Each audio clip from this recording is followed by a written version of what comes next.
Hallelujah, प्रभु परमेश्वर की महिमा हो। एक और दिन प्रभु परमेश्वर ने हमें अपने अनुग्रह से दिया है कि नहीं? कई लोगों ने आज के दिन को नहीं देखा। कई लोगों की आंखें जो हैं अस्पताल में खुली, दूसरे कुछ विभिन्न प्रकार के एक्सीडेंट्स के शिकार हुए।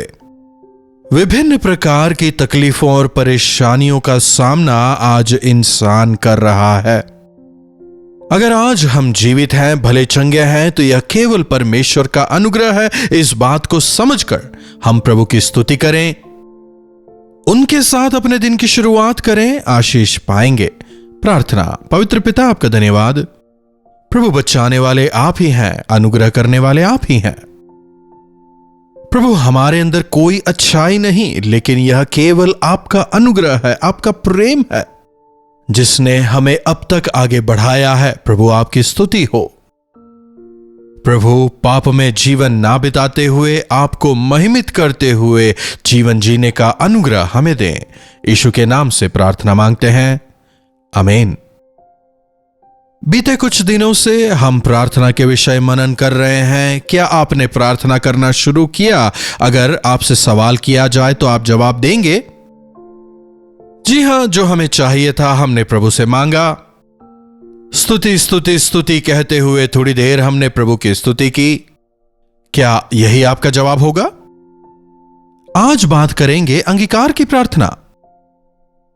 हमें अंगीकार करना है प्रभु परमेश्वर सर्वसामर्थी हैं, त्रिएक परमेश्वर हैं। वे एक हैं, अर्थात पिता, पुत्र और पवित्र आत्मा तीनों मिलकर एक ही हैं। उनके नाम में उद्धार है। वे सर्वशक्तिमान है, सर्वसामर्थी हैं। वे मेरे प्रभु हैं, यह हमें स्वीकारना होगा। We need to confess. समझ रहे हैं? उतना ही काफी नहीं है। वे पवित्र हैं, मैं पापी हूं। जब उनकी पवित्रता को समझेंगे हम कितने पापी हैं समझ पाएंगे। जब काला और सफेद साथ होते हैं तभी फर्क बेहतर नजर आता है। रेगिस्तान में छोटा सा पेड़ भी एक बड़ा पेड़ कहलाएगा क्योंकि वहां कुछ नहीं है। हम अपनी नजरों में काफी धर्मी होंगे, काफी न्यायपरस्त होंगे, लेकिन जब हम परमेश्वर की महिमा के सामने जाते हैं हमारे पाप जो हैं वहां उजागर होते हैं। क्या पादरी साहब, आप जब देखें पाप पाप करते रहते हैं, हमने कौन सा पाप कर दिया है? हो सकता है आप में से कुछ लोग यह सवाल कर रहे हों। आज्ञा का उल्लंघन ही पाप है, हर प्रकार का अधर्म पाप है। वो सब छोड़िए, हर बार हमारा विवेक ही हमें कचोटता है कि हमने गलती की है कि नहीं? बोलता है, सबका विवेक कहता है, लेकिन हम हमारे विवेक की बात नहीं सुनते। यह पाप है और इसका परिणाम जो है काफी भयंकर होगा, नहीं स्वीकारते और अंततः इस पाप के बोझ की वजह से आत्मिक तौर पर मर जाते हैं। लेकिन जब हम यीशु मसीह की बात सुनते हैं, जब परमेश्वर के वचन का प्रकाश हम पर चमकता है, जब पवित्र आत्मा हमें हमारी नींद से उठाते हैं, अपनी स्थिति को हम समझ पाते हैं। जब हम हमारी स्थिति को समझने पाते हैं, हमारे पापों को, हमारे अपराधों को, हमारी बलहीनताओं को, हमारी कमजोरियों को, हमारी अपवित्रताओं को जब हम स्वीकारते हैं, तब प्रभु हम पर दया करते हैं। आजकल अंगीकार की प्रार्थना कम है। जी हां, इसमें कोई दो राय नहीं कि कुछ कलीसियां हैं जिनमें लिटर्जी को फॉलो किया जाता है और उसमें जो प्रार्थनाएं लिखी हुई होती हैं उन्हें वे सब मिलकर पढ़ते हैं। यीशु मसीह हमारे प्रभु हैं, हम मानते हैं। मैं स्वीकारता हूं राजाधिराजा होकर वे जल्दी आने वाले हैं। ऐसे एक आदतन प्रार्थना तो वे कर लेते हैं, लेकिन मैं पापी हूं, प्रभु पवित्र हैं, उनके दिए पापों की क्षमा मुझे चाहिए, मेरे पापों से मुझे छुटकारा चाहिए। ऐसे अंगीकार के साथ कितने लोग हर रोज प्रभु यीशु मसीह के पास जाते हैं और अपने अपराधों की क्षमा मांगते हैं? इस्राएली प्रजा ने अपने हृदयों को कठिन किया, अन्य जातियों से मेल मिलाप करके परमेश्वर से दूर होकर जीवन बिताने लगे। दरअसल उन्हें उनके दिल की अवस्था पता ही नहीं लगी। वे शैतान के गुलाम हो जाते हैं, उसके बंदी हो जाते हैं, दूसरे राजाओं के गुलाम हो जाते हैं। ऐसे समय पर परमेश्वर उन पर दया करते हैं और उन्हें एक और मौका देते हैं पश्चाताप करने का। पश्चाताप करने के लिए प्रभु हमें एक मौका दे रहे हैं, इसीलिए वे हमें लेकर काफी धीरजवंत हैं। वचन बताता है, प्रभु कहते हैं, एक भी पापी नाश हो जाए मुझे वो पसंद नहीं। वे अपने बुरे मार्गों से फिरकर सही मार्ग पर चले, यही मैं चाहता हूं। अगर हम हमारे पापों का अंगीकार करें तो प्रभु हमें हमारे सब अपराधों से शुद्ध करने में विश्वास योग्य है। इज़रा के काल में एक बहुत बड़ी बेधारी इस्राएली प्रजा के बीच उठती है। क्यों ना इस वचन को हम मिलकर देखें। आइए अपनी बाइबलों में देखें इज़रा की पुस्तक, उसका 10वां अध्याय, पहली आयत से। जब इज़रा परमेश्वर के भवन के सामने पड़ा रोते हुए प्रार्थना और पाप का अंगीकार कर रहा था। यहां इज़रा रोते हुए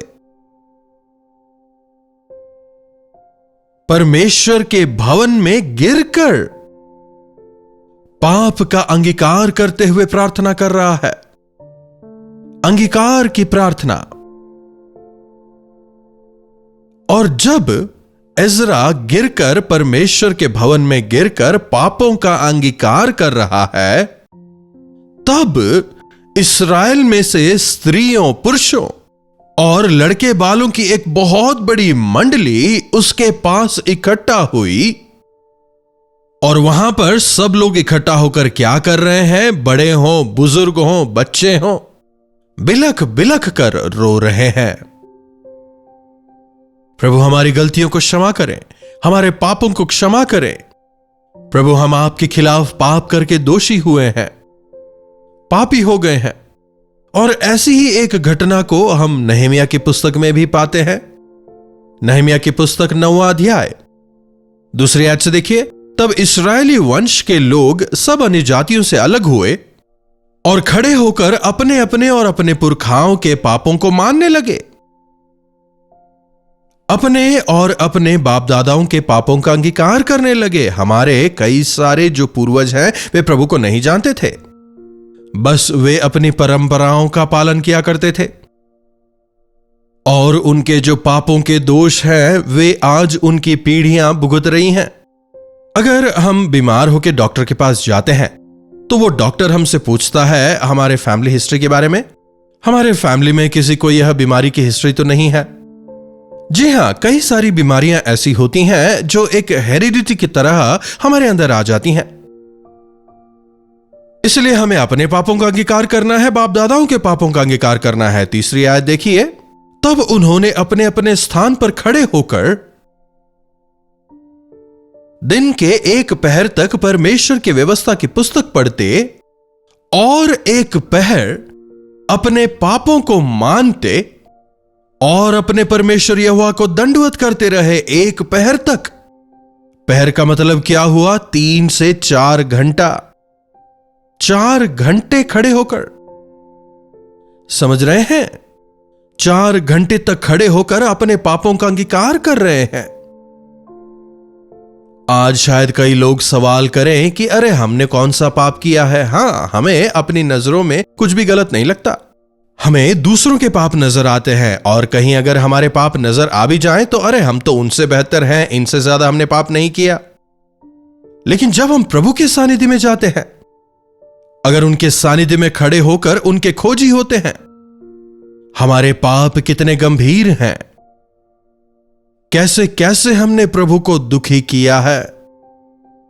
दूसरों के विरुद्ध हमने क्या क्या पाप किया, अपने विवेक के विरुद्ध हमने क्या किया, कैसे कैसे गलत विचार हमारे मन में पैदा हुए, क्या क्या गलत सोच हम में थी, हमारी बोली चाली के द्वारा किस प्रकार प्रभु को दुखी किया।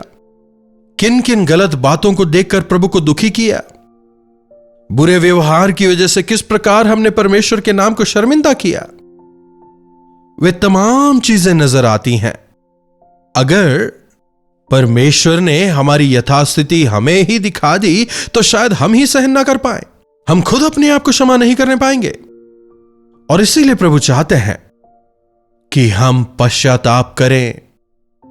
जब हम अपने आप को देखेंगे और परमेश्वर को देखेंगे, अपनी नीचता को समझने पाएंगे और परमेश्वर की महिमा को देखने पाएंगे, और तब अपने दोषों से बाहर आएंगे। आज देखिए, कई लोग गिल्टी कॉन्शियस की वजह से आत्महत्याएं कर लेते हैं, कई लोगों को मारकर खुद भी मर जाते हैं। क्यों? क्योंकि उनका मन उन्हें कचोटता रहता है, तुमने पाप किया है। अगर किसी को लगता है कि वो अपने पापों का प्रायश्चित कर लेगा तो वो मूर्खता है। एक व्यक्ति था, गलती से उसके हाथों से एक बच्चे की मौत हो जाती है, वो उसे मार देता है। वो गलती ही थी, लेकिन जब उसे यह समझ आता है तो वो क्या करता है? वो अपने हाथों को काट देता है। क्या यह प्रायश्चित है? यह प्रायश्चित नहीं है। हमारे पापों का प्रायश्चित हम नहीं कर सकते, इसलिए प्रभु यीशु मसीह ने हमारे पापों को अपने ऊपर लेकर क्रूस पर हमारी पापों का प्रायश्चित किया। और इसीलिए अगर आज हम हमारे पापों का अंगीकार मात्र कर लें तो काफी है। उनका लहू हमें हमारे हर अपराधों से शुद्ध करता है। प्रभु यीशु मसीह का लहू हमें हमारे सब अपराधों से शुद्ध करता है। प्रभु के सामने अपनी गलतियों का अंगीकार करना सीखें। एक छोटी सी गलती भी अगर जीवन में हो, उसी के साथ में रात को सोने ना जाएं।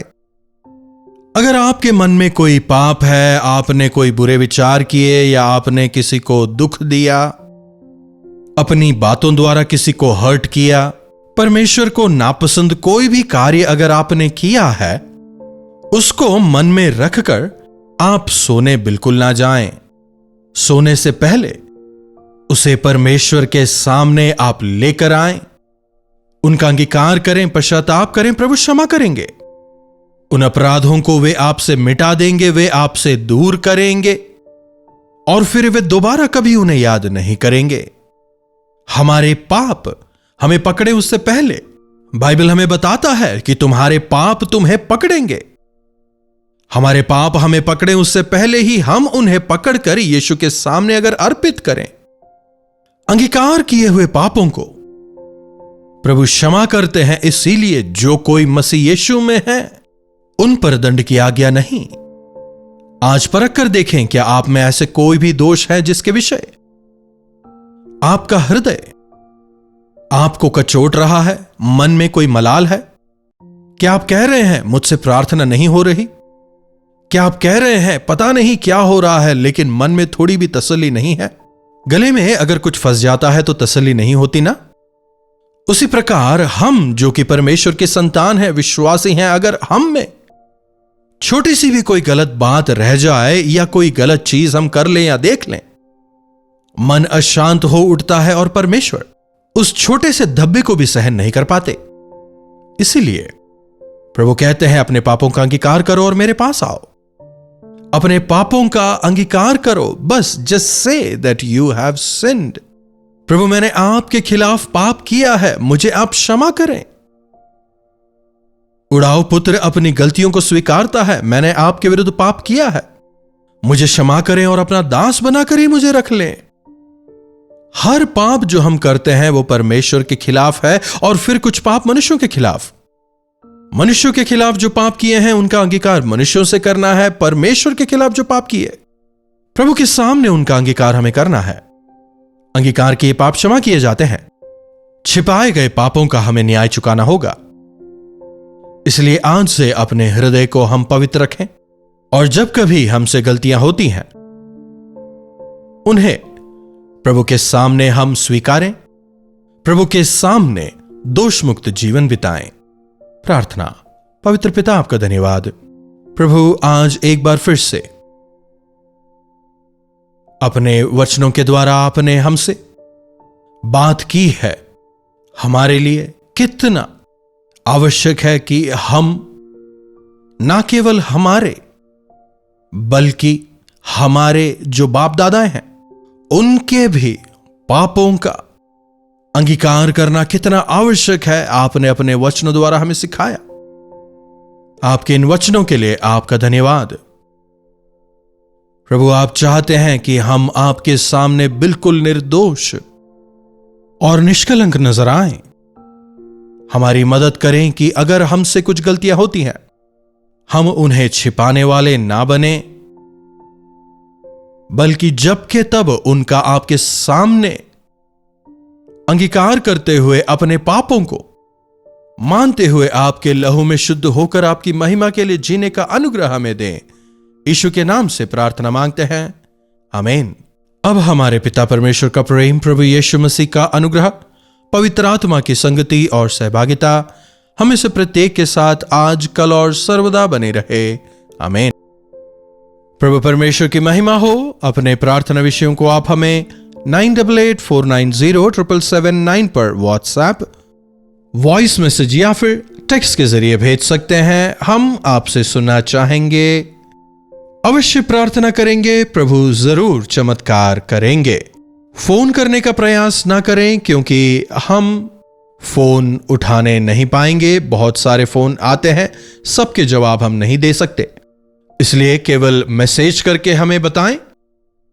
प्रेयर वॉरियर्स और हमारी पूरी कलीसिया मिलकर आपकी जरूरतों के लिए प्रार्थना करते हैं। इन्हीं वचनों के साथ आज मैं आपसे विदा लेना चाहूंगा। दोबारा मिलने तक प्रभु का अनुग्रह हम सबों पर बना रहे। कलवरी दर्शन, ये है प्रेम के दर्शन, यीशु प्रेम के दर्शन।